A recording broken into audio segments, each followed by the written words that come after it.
Good morning friends. ચાલો આજે આપણે સ્ટાર્ટ કરીએ છીએ ઇન્ટરનેશનલ ફાઇનાન્સની અંદર ટોપિક શરૂ કરીએ આપણે. તો ઇન્ટરનેશનલ ફાઇનાન્સમાં આપણી પાસે છે એમાં પહેલો ટોપિક આપણે લઈએ છીએ ફોરેન એક્સચેન્જ રેટ. તો what is a foreign exchange rate? Foreign exchange means a foreign money which is internationally acceptable by all the trading nations in the world. એટલે કે વિદેશી હુંડિયામણનો જે દર આપણે કહેતા હોઈએ એ શું છે તો કે internationally acceptable by all the trading nations of in the world. દુનિયાના બધા જ દેશો જે આંતરરાષ્ટ્રીય સ્તરે જે સ્વીકારતા હોય તેને. When the international transaction take place, જ્યારે આંતરરાષ્ટ્રીય વ્યાપાર થાય છે, the payment is to be made in the foreign currency. ત્યારે ચૂકવણી આપણે ફોરેન કરન્સીમાં કરતા હોય છે, નોટ ઇન ડોમેસ્ટિક કરન્સી, આપણા દેશના નાણામાં નહીં. Therefore, માટે it is necessary to convert the domestic currency into foreign currency. તો આપણા દેશના નાણાને આપણે વિદેશી હુંડિયામણમાં ફેરવવું પડે. And for this purpose એના માટે a price must be established between the two currencies. એટલે બે કરન્સી વચ્ચે આપણે પ્રાઇસ નક્કી કરવી પડે. And this price is called as foreign exchange rate. અને આપણે foreign exchange rate કહીએ છીએ. Thus, the foreign exchange rate is a rate at which the one country, say the domestic currency, is exchanged against the other currency, say the other foreign currency. એટલે કે foreign exchange rate કોને કહેવાય તો કે એને કહેવાય કે જ્યાં એક દેશનું નાણું વન કરન્સી એટલે કે આપણા દેશનું નાણું is exchange with the other countries that is foreign currency એટલે વિદેશી હુંડિયામણમાં. It is a rate at which the two currencies are exchange કે આ એવો દર છે જ્યાં બે નાણાંનું વિનિમય થાય છે. ઇન સિમ્પલ વર્ડ સાદી ભાષામાં કહીએ તો it is the amount of the domestic currency એ આપણું જે નાણું જે છે એનું એટલું પ્રમાણ છે દેટ સે ડોલર ધારો કે આપણા નાણાં આપણે ડોલર કહીએ છીએ that must be paid to get the 1 unit of foreign currency. એટલે વિદેશી હુંડિયામણ એ ધારો કે છે પાઉન્ડ એટલે એક પાઉન્ડ મેળવવા માટે આપણે જેટલા ડોલર આપવા પડે એને આપણે શું કહીશું વિદેશી હુંડિયામણનો દર. Foreign exchange rate shows the price of the foreign currency, say pound, in the terms of domestic currency, say dollar. એટલે ફોરેન એક્સચેન્જ રેટ શું છે એ show the price of the foreign currency. એ ફોરેન કરન્સીનો rate બતાવે છે see the pound જે પાઉન્ડમાં આપેલું હોય અને જે ડોમેસ્ટિક કરન્સીમાં હોય એટલે કે ડોલરમાં હોય. For example, ઉદાહરણ તરીકે if the foreign exchange rate is given as 1 pound is equal to $5, ધારો કે 1 પાઉન્ડ બરાબર $5 છે, it means એનો મતલબ the price of the 1 pound is $5 કે $1ની કે એક પાઉન્ડની કિંમત $5 છે.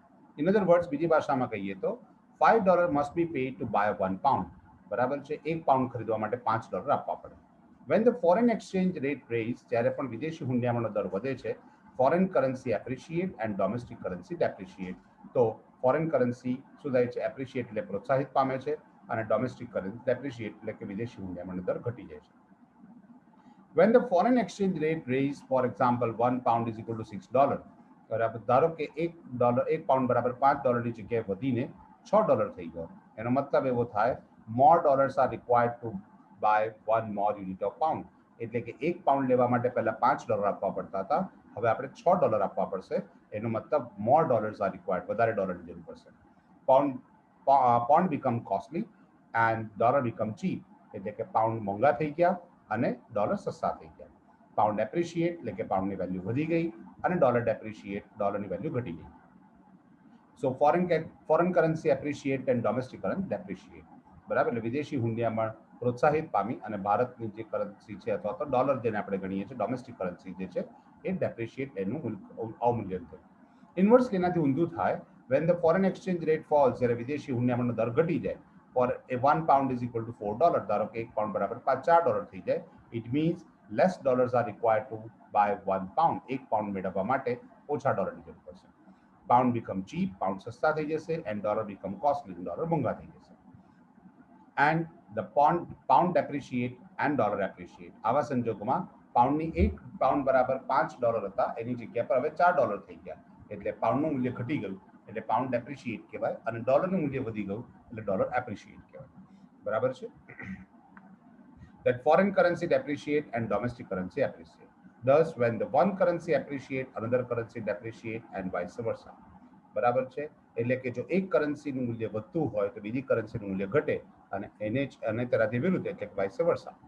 સેકન્ડ ક્વેશ્ચન આપેલો છે કે explain the determinations of equilibrium of foreign exchange rate. કેવી રીતે વિદેશી હુંડિયામણનો દર સ્થિર થાય છે, ઇક્વિલિબ્રિયમ એટલે સમતોલા જળવાય છે. The foreign exchange rate is a price. આ એક એવી કિંમત છે ઓફ ધ ફોરેન કરન્સી વિદેશી હુંડિયામણની, like the price of the any other commodity, જેમ અન્ય કોઈ વસ્તુની કિંમત નક્કી થાય છે એવી જ રીતે નક્કી થાય છે. it determined by the demand and supply of the foreign exchange. વિદેશી હુંડિયામણની માંગ અને પુરવઠા પર આધાર રાખે છે. બરાબર છે. તો એના આધાર પર આપણે જો જોઈએ તો આપણી પાસે મૂલ્ય મળી ગયું એનું કે demand for the foreign exchange આપણને આપેલું છે. વેન ધ લખેલું છે કે when the demand for foreign exchange, demand for foreign exchange એટલે કે વિદેશી હુંડિયામણની માંગ કેવી રીતે ઊભી થાય છે. So when the residents of the home country, say America, want to carry out the balance of payment transaction with the resident of the other country, that is foreign country, say England. ધારો કે આપણા દેશના જે લોકો છે, આપણે ધારો કે આપણો દેશ આપણે અમેરિકા છે, બરાબર. તો residents of the home country એટલે કે અમેરિકાના જે આપણે લોકો અમેરિકામાં રહીએ છીએ ઉધારી લઈએ, તો અમેરિકાના લોકો carry out the balance of payment transaction એટલે કે નાણાંની હેરફેર કરવા, વસ્તુ કે સેવાના વ્યવહારો કરવા માટે ઇંગ્લેન્ડ સાથે વ્યવહાર કરે છે. They need the foreign exchange, એ લોકોને અમેરિકા સાથે વ્યાપાર કરવા માટે શું જોઈશે? વિદેશી હુંડિયામણ જોઈશે. That is the foreign currency, that is a pound. ઇંગ્લેન્ડમાં પાઉન્ડ ચાલે છે એટલે આપણે પાઉન્ડની જરૂર પડશે, બરાબર છે. ને આપણે અમેરિકામાં છે એટલે ડોલર તરીકે ગણીએ છીએ, because they have to make the payment in pound. કારણ કે આપણે જો ઇંગ્લેન્ડ પાસેથી ખરીદીશું તો આપણે પાઉન્ડની જરૂર પડશે. The demand for the foreign exchange rise કેવી રીતે ઉદ્ભવશે? To buy the foreign goods and services, એટલે કે આપણે ઇંગ્લેન્ડની વસ્તુ કે સેવા ખરીદીશું એટલે કે આયાત કરીશું. Make the unilateral transfer payment એટલે બદલા ચૂકવણીઓ કરીશું, બરાબર છે. સચ એઝ ગિફ્ટ આપીશું, ડોનેશન કરીશું, આપણે ચૂકવણીઓ કરીશું, બરાબર. Hold the deposit of the overseas bank, બરાબર.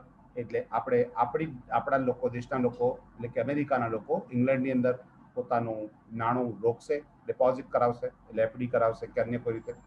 give loan long term and short term loans to the foreign residents, એટલે કે અમેરિકાના લોકો ઇંગ્લેન્ડના લોકોને શું કરશે? એટલે કે આપણે લોકો આપણે ઇંગ્લેન્ડની અંદર શું કરીશું? વિદેશી હુંડિયામણની ટૂંકા ગાળાની કે લાંબા ગાળાની ધિરાણ કરીશું, પેઢીઓને કે સરકારને, બરાબર છે. ઇન શોર્ટ એટલે કે ટૂંકમાં demand for foreign exchange is derived from, માંગ કેવી રીતે વધશે? Import of goods and services, આપણે ઇંગ્લેન્ડની વસ્તુઓ ખરીદીશું તો, અને એક્સપોર્ટ ઓફ કેપિટલ એટલે કે મૂડીની નિકાસ કરીશું તો. ઇન અધર વર્ડ્સ, બીજી ભાષામાં કહીએ તો demand for foreign exchange rise out of the debit transaction in balance of payment, current and capital account, એટલે કે ચાલુ અને મૂડી ખાતાની અંદર આપણે શું કરીશું? ઉધાર વ્યવહારો થશે, ડેબિટ ટ્રાન્ઝેક્શન થશે, જ્યારે આપણે માંગ ઊભી કરીશું of the home country America એટલે કે અમેરિકાની અંદર. એવી રીતે સપ્લાય ઓફ ફોરેન એક્સચેન્જ એટલે કે પુરવઠો. Through the balance of payment transactions when the resident of the home country receive the foreign money, એટલે કે દેશના લોકો આપણે અમેરિકામાં છે તો અમેરિકા જ્યારે વિદેશી હુંડિયામણ એટલે કે પાઉન્ડનો આપણી પાસે જથ્થો ઊભો કરશે તો supply of foreign exchange become available. તો આપણે કેવી રીતે પાઉન્ડ આપણી પાસે આવશે? thus the supply of foreign exchange is obtained by, કેવી રીતે મળશે આપણને? exporting domestic goods and services abroad, એટલે કે ઇંગ્લેન્ડ આપણે અમેરિકામાં છે તો આપણે અમેરિકામાંથી ઇંગ્લેન્ડની બધી વસ્તુઓ વેચીશું અને સામે પાઉન્ડ મેળવીશું.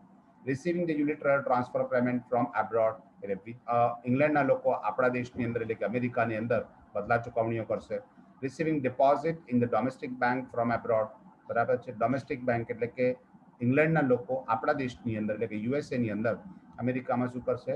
નાણાં મૂકશે, ટૂંકા ગાળાનું કે લાંબા ગાળાનું, બરાબર છે. Receiving the short term and long term loans from the abroad, આપણને લાંબા ગાળાની કે ટૂંકા ગાળાની લોન મળે વિદેશમાંથી તો. ટૂંકમાં કહીએ તો supply of foreign exchange derived from export of goods and service, વસ્તુ કે સેવાની નિકાસ કરીએ તો આપણી પાસે પાઉન્ડ આવશે, ઓર ઇમ્પોર્ટ ઓફ કેપિટલ અથવા તો વિદેશી મૂડી આપણા દેશમાં આપણે આયાત કરીશું તો આપણા દેશમાં પાઉન્ડ આવશે. In other words, the supply of foreign exchange arise out of the credit transaction in balance of payment, current and capital account, એટલે ચાલુ અથવા તો મૂડી રીતે આપણી પાસે export of goods and service તો એ કરંટમાં આવે અને ઇમ્પોર્ટ ઓફ કેપિટલ એ કેપિટલમાં આવશે, બરાબર છે. ઇન ધ હોમ કન્ટ્રી એવી રીતે આપણી પાસેથી નાણાં મળે તે. Two conclude V May say that આપણે ટૂંકમાં એમ કહી શકીએ કે demand for the foreign exchange ઇન્વોલ્વ્સ all the ફોરેન્સ payment and spending and landing. આપણે માંગ કેવી રીતે ઊભી કરી શકીએ? તો આપણે જે ચૂકવણી કરીશું, બરાબર, સ્પેન્ડિંગ એટલે ખર્ચા કરીશું, બરાબર, અને લેન્ડિંગ આપણે ઉછીના નાણાં આપીશું તો. અને સપ્લાય ઓફ ફોરેન એક્સચેન્જ કેવી રીતે આપણી પાસે આવશે? રિસીપ્ટ, આપણને આવકો મળે, રિસીપ્ટ કે અર્નિંગ્સ, બરાબર છે. એન્ડ બોરોઈંગ, જે આપણે ઉછીના નાણાં લઈશું તો. It should be noted that એ વસ્તુ ખાસ યાદ રાખવાની, when the sum of autonomous credit and capital accounts receipts are exactly equal to the sum of autonomous current and capital payment, એટલે આપણી જે આવક જે છે અને ઓટોનોમસ કરંટ એન્ડ કેપિટલ, બરાબર, અને ઓટોનોમસ ક્રેડિટ ટ્રાન્ઝેક્શન્સ આપણે જે કહીએ છીએ exactly equal to the payments, એટલે કે જે આવક બાજુ ડેબિટ ટ્રાન્ઝેક્શન છે કે જે બંને સરખા થઈ જશે we may say that the supply of foreign exchange is equal to demand for foreign exchange. એટલે માંગ અને પુરવઠો સરખા થઈ જશે. Balance of payment is in equilibrium. લેન દેન તુલા આપણી જે છે એ બેલેન્સ ઓફ પેમેન્ટ શું થઈ જશે? ઇક્વિલિબ્રિયમ, સમતુલામાં આવી જશે. At the prevailing foreign exchange rate, પ્રવર્તમાન વિદેશી હુંડિયામણના દરે. ફોરેન માર્કેટ ઇઝ ક્લિયર, વિદેશ બજાર સ્પષ્ટ હશે. Such foreign exchange rate is said to be equilibrium foreign exchange rate. અને આ જે વિનિમય દર આવશે એ આપણે કેવો ગણીશું? યોગ્ય ગણીશું, એટલે કે ઇક્વિલિબ્રિયમ, સમતુલિત ગણીશું. Demand of the foreign exchange, જે માંગ રેખા આપણે કહીએ કે ફોરેન એક્સચેન્જની માંગ રેખા કેવી હોય, તો આપણે અહીંયા આગળ સમજીએ કે demand of the foreign exchange explain the relationship between the foreign exchange rate and demand for the foreign exchange rate. બરાબર છે, રિલેશનશિપ, સંબંધ નક્કી થાય છે ફોરેન એક્સચેન્જ રેટનો. Now there are the two inverse related, બંને એકબીજાથી વ્યસ્ત છે. when the foreign exchange rate raised from $1 is £1 is equal to $6 instead of £1 is equal to $5. એક પાઉન્ડ બરાબર $5ની જગ્યાએ એક પાઉન્ડ બરાબર $6 થઈ ગયા. Price of the pound rise, પાઉન્ડની પ્રાઇસ વધી જશે. Pound appreciate and dollar depreciate, dollar ઘટી જશે એટલે પાઉન્ડ વધી જશે. પાઉન્ડ બીકમ કોસ્ટલી, પાઉન્ડ મોંઘા થઈ જશે અને ડોલર સસ્તા થઈ જશે. કારણ કે શું થયું છે? 5ની જગ્યા પર હવે 6 થઈ ગયા છે. એનો મતલબ પ્રાઇસ કોની વધી ગઈ છે? ડોલરની પ્રાઇસ વધી ગઈ, અરે સોરી, ડોલર વધારે ચૂકવવા પડે છે એટલે પાઉન્ડની કિંમત વધી ગઈ છે. એટલે પાઉન્ડ મોંઘો થઈ ગયો છે, એટલે એમ કહેવાય કે pound become costly, dollar become cheap. British goods become costly, કેમ કે પાઉન્ડ ક્યાં ચાલે છે? બ્રિટિશમાં ચાલે છે. તો બ્રિટિશની અંદર એ મોંઘા થઈ ગયા. American imports of the British goods fall. બરાબર છે, એટલે અમેરિકા જે આયાત કરશે, પહેલા અમેરિકા જે આયાતો કરતું હતું એના માટે, એટલે કે ₹5ની વસ્તુ આયાત કરતી હતી તો આપણને $1 મળતો હતો. બરાબર છે, અથવા તો વિદેશમાંથી £1ની વસ્તુ મંગાવવા માટે ₹5 ચૂકવવા પડતા હતા. કોને? અમેરિકાએ. હવે વિદેશમાંથી £1ની વસ્તુ મંગાવવા માટે એને $6 ચૂકવવા પડે છે. એટલે વસ્તુ મોંઘી થઈ ગઈ બ્રિટિશની, એટલે અમેરિકન ઇમ્પોર્ટ્સ ઘટી જશે. American demand for the British goods fall. બરાબર છે, એટલે અમેરિકા માંગ ઓછી કરી દેશે કોની? British goods. Thus at the higher foreign exchange rate, એટલે કે વિદેશી હુંડિયામણનો દર વધી જાય, એટલે કે $1 બરાબર 5ની જગ્યાએ $6 થઈ જાય. Demand for the foreign exchange will be less. બરાબર છે, માંગ ઘટી જશે and vice versa. This means the demand curve of the foreign exchange is downward falling. એટલે એની માંગ રેખા કેવી થઈ જશે? ઢળતી થઈ જશે. સપ્લાય કર્વની વાત કરીએ એટલે વિદેશી હુંડિયામણની પુરવઠા રેખાની આપણે જોઈએ. તો supply curve of the foreign exchange explain the relationship between the foreign exchange rate and supply of foreign exchange. બરાબર, એ શું દર્શાવે છે? સંબંધ બતાવે છે. રિલેશનશિપ બિટવીન ફોરેન એક્સચેન્જ, વિદેશી હુંડિયામણનો દર અને પુરવઠા વચ્ચેના સંબંધ બતાવે છે. Now, there are the two are positively related. બંને બીજાથી સકારાત્મક રીતે જોડાયેલા છે. When the foreign exchange rate rise, suppose foreign exchange rate વધી ગયો, એટલે આપણે ઉપરનું ઉદાહરણ લઈએ. £1 બરાબર $5 હતા, એની જગ્યા પર £1 બરાબર $6 થઈ ગયા. તો પ્રાઇસ શું થઈ ગયું? તો કે price of pound raise, price of dollar falls. Pound appreciate, dollar depreciate. Pound costly, dollar cheap. American goods become cheap, એટલે અમેરિકાની વસ્તુ કેવી થઈ ગઈ? સસ્તી થઈ ગઈ. એટલે બ્રિટિશ શું કરશે? તો British demand for the American goods rise. બરાબર છે, બ્રિટિશર્સને પહેલા $5ની વસ્તુ અમેરિકા પાસેથી ખરીદતા હતા ત્યારે $1 ચૂકવવો પડતો હતો. અત્યારે વધારે રૂપિયાની વસ્તુ ખરીદે છે તો પણ એને £1 ચૂકવવો પડે છે. બરાબર છે, એનો મતલબ એ બ્રિટિશ શું કરશે? માંગ વધારી દેશે. British imports for the American goods are rise, એટલે બ્રિટિશ વધારે આયાતો કરશે. Export of American goods to British rise, એટલે અમેરિકાનો એક્સપોર્ટ વધી જશે. And supply of British pound is also rise, અને બ્રિટિશ પાઉન્ડનો પુરવઠો પણ વધી જશે. 10 at the higher foreign exchange rate, supply of foreign exchange will be more, એટલે કે એક્સચેન્જ રેટ વધે તો પુરવઠો પણ વધી જાય છે. And vice versa. This means supply curve of the foreign exchange is upward rising. એટલે આપણને એ માંગ રેખા અને પુરવઠા રેખા આપી છે. જે SP આપી છે આપણી પાસે પુરવઠા રેખા છે, બરાબર છે, જે અપવર્ડ રાઇઝિંગ છે. ડિમાન્ડ કર્વ આપી છે DP, બરાબર છે, એટલે એ ઘટતી છે આપણને, તો એ ડાઉનવર્ડ ફોલિંગ બતાવશે. હવે બંને જ્યાં આગળ છેદે ત્યાં આગળ, એટલે કે માંગ રેખા અને પુરવઠા રેખા એકબીજાને જ્યાં છેદે છે તે ઇક્વિલિબ્રિયમ પોઈન્ટ, એ વિનિમય દર અસ્તિત્વમાં આવશે, જેને R0 નામથી આપણે ઓળખીએ છીએ. એટલે કે £1 is equal to $5 આપેલું છે. Give the figure indicate that the following points. The demand curve of the foreign exchange, that is a pound, represents all the autonomous debit transaction in the balance of payment. બરાબર છે, માંગ રેખા આપી છે બધા એ શું બતાવે છે? ડિમાન્ડ કર્વ બતાવે છે, જે ઉધાર વ્યવહારો દર્શાવે છે. That is balance of payment of the home country, that is America. Supply curve શું દર્શાવે છે? The foreign exchange that is a pound represents all the autonomous credit transaction, બધા જમા વ્યવહાર બતાવે છે in the balance of payment of the home country that is America. A supply curve બતાવે છે, બરાબર છે. હવે શું વાત કરી છે જરા જોઈએ. At the point P with the two curves intersect જ્યાં આગળ બંને રેખા એકબીજાને છેદે છે, intersect છેદવું, so that the demand for the foreign exchange and supply of the foreign exchange are exactly equal. બંને સરખા થઈ જશે, બરાબર છે. તો difference in pound demand of pound is equal to supply of pound is equal to OQ1 OQ0. એટલે અહીંયા આગળ ક્વોન્ટિટી લીધી જશે OQ0 આટલી થઈ જશે, O થી Q0. At this point the foreign exchange rate is OR0 which is equilibrium foreign exchange rate. આપણે આકૃતિમાં જોઈ શકીએ છીએ OR0 સુધી આપણી પાસે exchange rate અસ્તિત્વમાં આવશે કારણ કે equilibrium point E છે. At OR0, the foreign exchange rate, foreign exchange market is clear and the equilibrium balance of payment. અહીંયા આગળ લેણદેણ તુલા સ્પષ્ટ થઈ જશે, અરે વિદેશ બજાર સ્પષ્ટ થઈ જશે અને સમતુલા કિંમત જળવાશે. No other foreign exchange rate OR1 or OR2 can be considered as equilibrium. બરાબર છે. OR1 કે OR2 જે છે એને આપણે વિદેશી હુંડિયામણનો equilibrium exchange rate નહીં કહીએ. કેમ નહીં કહીએ એનું કારણ છે because at OR1 the supply of the foreign exchange that is R1B exceed the demand of the foreign exchange R1A. બરાબર છે. તો તમે આકૃતિમાં જોઈ શકો છો કે એક્સચેન્જ રેટ તમને અહીંયા આગળ જુઓ તો તમારી પાસે સપ્લાય કેટલો છે R1B અને ડિમાન્ડ કેટલી છે R1A, બરાબર છે. તો A થી B સુધીનો જે પોઈન્ટ આપણી પાસે જે છે એ A થી B સુધીનો પોઈન્ટ આપણી પાસે વધારે જોવા મળશે, રાઈટ. તો અહીંયા લખેલું છે કે R1AB that is an excess supply of the foreign exchange show the balance of payment surplus. બરાબર, આપણી પાસે વધારે વિદેશી હુંડિયામણ છે. We may say that આપણે એવું પણ કહી શકીએ that is an overvaluation of pound and undervaluation of dollar.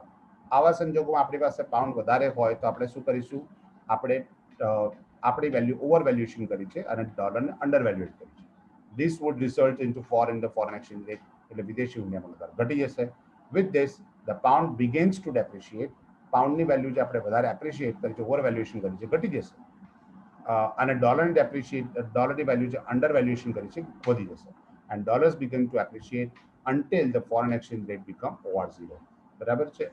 આકૃતિમાં જો દર્શન કરાવું તમને તો આપણી પાસે જે માંગ રેખા આપી છે એ R1A, બરાબર છે, અને આપણી પાસે પુરવઠો R1B છે. એનો મતલબ આપણી પાસે વધારે પડતો પુરવઠો છે ને માંગ ઓછી છે, બરાબર છે.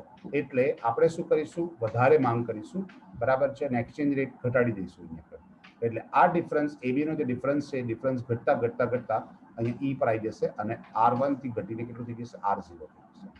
સેમ વસ્તુ નીચે બીજી અલગ રીતે આપી છે. Similarly at OR2 demand of the foreign exchange આપેલું છે R2D and exceed the supply of the foreign exchange R2D by CD is excess demand for the foreign exchange. આપણી પાસે માંગ વધારે છે, તમે જોઈ શકો છો R2 લેવલ પર. તો R2 થી આપણી પાસે પુરવઠો જે છે, પાઉન્ડનો પુરવઠો છે આપણી પાસે R2C જેટલો છે અને આપણે પાઉન્ડની માંગ કેટલી કરીએ છીએ R2D સુધી. એટલે આપણી માંગ વધારે છે ને પુરવઠો ઓછો છે, બરાબર છે. એટલે ઓફકોર્સ પ્રાઇસ વધી જશે, બજારમાં અછત છે એવું કહી શકાય, બરાબર છે. ત્યારે પણ સપ્લાય આપણી પાસે સિમ્પલ લોજિક આપણે જે લગાવતા હોઈએ છીએ કે if demand is exceed the supply, માંગ વધારે હોય ને પુરવઠો ઓછો હોય એટલે ભાવ વધે, બજારમાં અછતની પરિસ્થિતિ કહેવાય, બરાબર છે. એટલે R2 થી વધીને ક્યાં જશે, R0 પર જતો રહેશે. અને એનાથી ઊંધું જ્યારે R1 માટે આપણે કહી શકાય કે બજારમાં પુરવઠો વધારે છે અને માંગ ઓછી છે તો ભાવ ઘટશે, એટલે R1 થી ઘટીને R0 થઈ જશે. તો એ સમજૂતીમાં આપેલું છે કે at R2 level, OR2 level, demand for the foreign exchange R2D exceed the supply of the foreign exchange R2D by CD, and this exceed demand for the foreign exchange shows the balance of payment deficit. એટલે બજારમાં ખાધું થઈ જશે, એટલે કે જે ખોટ થઈ જશે. We may say that there is an undervaluation of pound. આપણે પાઉન્ડને અંડરવેલ્યુડ કર્યું છે અને ડોલરને ઓવરવેલ્યુડ કર્યું છે, એટલે કે overvaluation of dollar shows this would be results, it is raise of the foreign exchange rate. Foreign exchange rate વધી જશે. With this આનાથી the pound begins to appreciate, પાઉન્ડની કિંમત વધવાની શરૂઆત થશે and dollar began to depreciate, ડોલરની કિંમત ઘટવા માંડશે until the foreign exchange become OR0, જ્યાં સુધી foreign exchange rate OR0 નહીં થઈ જાય. Thus OR0 is an equilibrium foreign exchange rate. Equilibrium rate કહેવાશે. OR0 is a natural rate that must prevails under the existing demand. બરાબર છે. જે બજારમાં જે માંગ છે અને બજારમાં જે પુરવઠો છે જે પરિસ્થિતિના આધારે પ્રિવેલિંગ એટલે પ્રવર્તમાન નેચરલ ન્યુટ્રલ થઈ જશે, એટલે કે તટસ્થ થઈ જશે. ત્યાર પછી પોઈન્ટ આપેલો છે effect of the change in demand and supply. તો ચેન્જ ઇન ડિમાન્ડ શું છે? Now if the US demand of the pound raise, જો યુએસની જે માંગ જે છે ડિમાન્ડ ફોર ધ પાઉન્ડ એ વધી જશે, there will be the rightward shift of the demand curve from foreign exchange rate, that is a pound, and this may due to, હવે આપણી પાસે મૂળ પરિસ્થિતિ અહીં આગળ તમને આકૃતિમાં આપી છે. સમજો કે મૂળ પરિસ્થિતિમાં આપણી પાસે ડીડી અને એસએસ આપેલું છે અને R0 આપણે એક્સચેન્જ રેટ છે, ઇક્વિલિબ્રિયમ પોઈન્ટ ઈ છે, અને આપણે માર્કેટમાં Q0 જેટલી માંગ અને ક્વોન્ટિટી આપણે પાઉન્ડ આપણી પાસે છે. If the demand increasing, demand વધી ગઈ, બરાબર છે, તો એ લખેલું છે increase the US taste for the British goods. ક્યારે માંગ વધી જશે? તો બ્રિટિશના લોકો જ્યારે છે આપણી પાસેથી યુએસની વસ્તુઓ એટલે કે આપણા દેશની વસ્તુઓની વધારે આપણી પસંદગી આવશે એ લોકોને. ઇન્ક્રીઝ યુએસ નેશનલ ઇન્કમ, યુએસની રાષ્ટ્રીય આવક વધી ગઈ તો પણ એવું બનશે, બરાબર છે. તો D1 તમને આપેલું છે. D1 એ તમારી ન્યૂ છે એટલે કે નવી માંગ રેખા છે જે જમણી તરફ છે. ઇન્ક્રીઝ હોય એટલે જમણી તરફ થશે. With the exchange foreign exchange raise, in other words, the British pound appreciate and dollar depreciate. એટલે બ્રિટિશ પાઉન્ડનું શું થશે? એપ્રિસિએશન થશે અને ડોલરનું ડેપ્રિસિએશન થશે કેમ કે માંગ વધી ગઈ છે. In a figure, when the demand curve of the foreign exchange shift rightward from DD to D1, the foreign exchange rate also raised from OR to OR1. Equilibrium point હવે સપ્લાય અને D1 આપણી પાસે E1 point પર equilibrium મળશે અને આપણી પાસે નવો એક્સચેન્જ રેટ આવશે, that is OR1, that is OR1.